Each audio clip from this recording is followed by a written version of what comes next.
Art is subjective.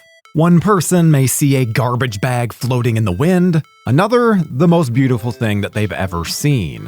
When producers with an all-star cast and millions on the line expect Basic Instinct, and you show up with a gonzo indie art film, well, art just might get thrown out of a high-rise window along with your career. In today's video, we explore the story of a director taking his last shot at redemption after a recent flop, deciding to do so by tricking his studio into funding a sexy thriller while he secretly makes an odd art film, one that he fully understands a mainstream audience may not enjoy. It's a bold strategy, Cotton. Let's see if it pays off for him. Because this is what happened to Eye of the Beholder. The story of Eye of the Beholder actually began in 1980 with a book by Mark Bem, who coincidentally wrote the screenplay for gnarly horror slasher film X-Ray, or Hospital Massacre if you're feeling nasty. After almost being made into a feature film starring Charlton Heston, it was eventually adapted into a 1984 French movie directed by Claude Miller titled Deadly Circuit. Fast forward to 1997, and director Stephen Elliott had rewritten his own adaptation of the film. The director, at this point in his career, had made two notable films with extremely varying degrees of success. The first, The Adventures of Priscilla, Queen of the Desert, was met with adoration and accolades. The movie, which he called a silly film about, his words not mine, drag queens and fart jokes, had opened up a world of opportunity. His follow-up, Welcome to Whoop Whoop, tore all of that down and left him nearly untouchable in Hollywood. When we catch up with him at the start of the Eye of the Beholder production, he's washing the clothes off his back by pouring laundry detergent on them in a bathtub. Stephen tells a story of how, after the success of Priscilla, known bully and Hollywood producer Scott Rudin spent a considerable amount of time trying to be his best friend. However, after Rudin watched a private copy of Welcome to Whoop Whoop, he wouldn't even return his calls. Finally, after weeks of attempting to reach him, Elliott told his secretary that if he doesn't answer him now, they would never speak again. To which the secretary replied, "I think that would be fine with Mr. Rubin." As Stephen puts it, he was in film jail. At the time of filming Eye of the Beholder, the budget was around $12 to $13 million. However, they were only spending about $4 million on the actual making of the film, with the rest allegedly going to the stars and lining producers' pockets. Box Office Mojo has the film's budget listed at about $35 million, so you do the math. Still, they had to accept anyone willing to back the film that they'd been unsuccessfully shopping for years. No one had apparently been willing to accept an extremely dark and serious script from the drag queens and fart jokes guy. In Stephen's take on the book, a character who only goes by the name of I is a British intelligence agent whose spy work has come across an intoxicating woman named Joanna. He's a workaholic whose only social interaction comes from his overzealous colleague at work, played by musician K.D. Lang. He quickly realizes Joanna is as dangerous as she is beautiful when he witnesses her brutally murder several men, usually in pretty sexual situations. Ever the good decision maker, he falls in love with her anyway and decides to become her guardian angel despite never having even spoken to her. He watches her from afar while talking to his imaginary daughter, who in non-Crazy Pants world has been taken from him by her mother, and protects her at every turn, whether it be from the police or 90210's Jason Priestley playing an absolute psychopath who looks like he just walked right off the set of Fight Club from sexually assaulting her. All this while the weirdo gathers up the strength to meet her in person himself. As you can tell, it's not exactly the world's most marketable script. Enter frequent Roger Corman collaborator and producer Mark Damon, who would cautiously finance Beholder. Red flags were immediately raised when Damon told Stephen that he wanted random and irreverent things added to the script. He wanted the female character to have a scene where she shopped at a Versace in Alaska, where there was no Versace location.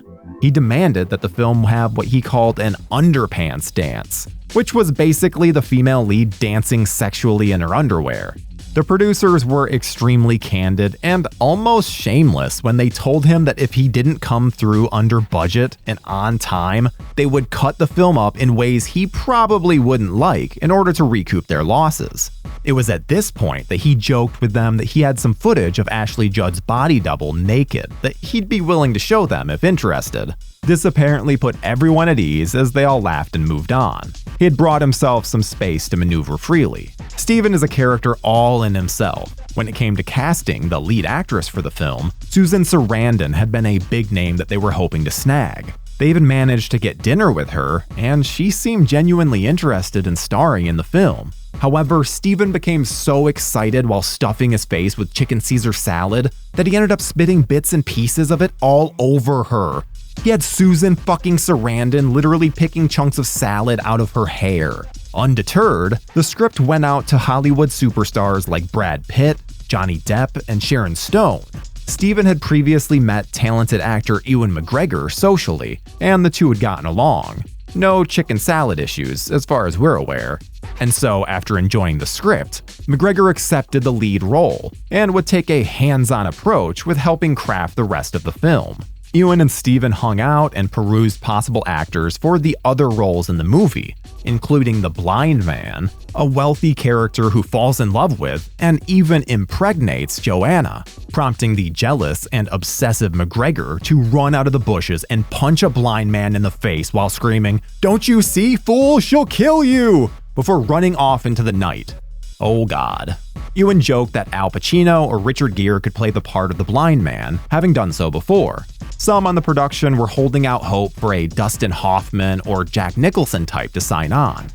Eventually, they snagged Patrick Bergin for the role, who gave it a very world's most interesting man essence. All this before I, in a jealous rage, shoots at his car with a sniper rifle from a gigantic bell tower, causing his death. Like I said, it's a strange movie, man.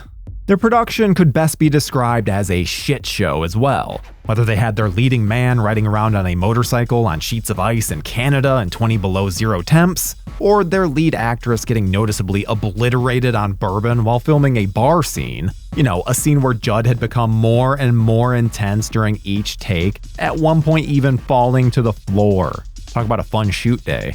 Another scene involved an artsy idea for a stunt where Ewan was driving around with his imaginary daughter when the car filled to the brim with water. They crafted an intricate set for a difficult shot that included them having to disperse oxygen to the young actress and Ewan while submerged. On set, Steven joked that this is why he likes to hire twins, because if something happened to the little girl, there was another right there. Again, the shot never even made it to the final film. Steven joked multiple times during the production about having to lie to the financiers of the film to keep them at bay until he finished his weird little movie. He knew that Damon wanted a more straightforward, sexy, and violent thriller, and he just didn't care. This backfired when he had to sit in a room with his backers, showing them the first cut of Eye of the Beholder. The screening led to Steven standing in a hotel hallway, beaten down emotionally, and admitting, "I didn't think it'd be this bad." One executive complained that he didn't feel aroused by Joanna, that she's supposed to turn him on, and she didn't. Sounds like a you problem, Mr. Executive. Before we continue with our video, here's a reminder to click the Store tab on any of our JoBlo channels and browse our collection of the latest and freshest designs in our merch store. Go get you some.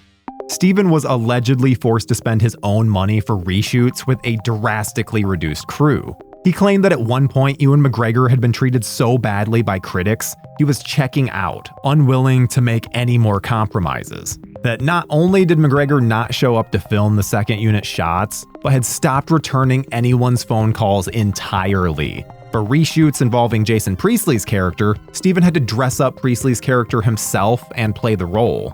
Once the reshoots were completed, the embattled director flew home to ponder his future in filmmaking and visit a doctor for the panic disorder that he developed in the process. Finally, he returned to find out that an American distributor had bought Eye of the Beholder sight unseen, with plans for a wide release.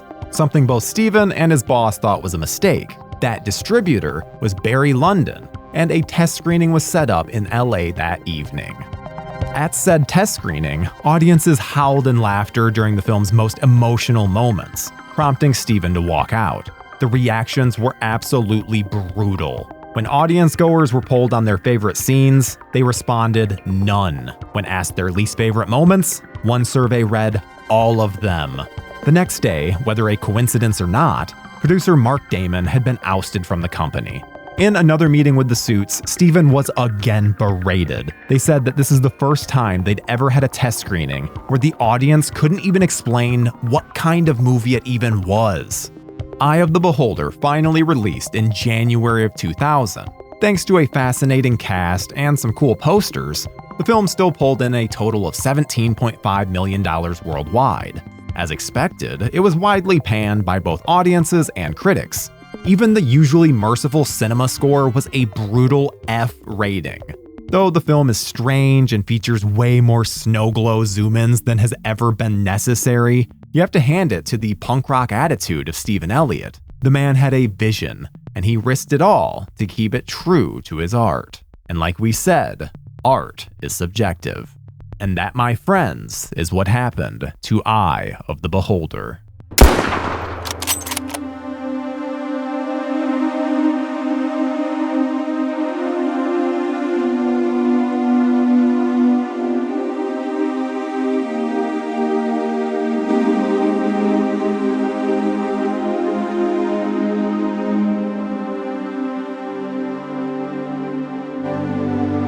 Thank you for clicking on our video, everybody. If you like what you saw here, please make sure you like the video and subscribe and share with your friends who like this sort of content. JoBlo was created by movie fans for movie fans, and we appreciate your support.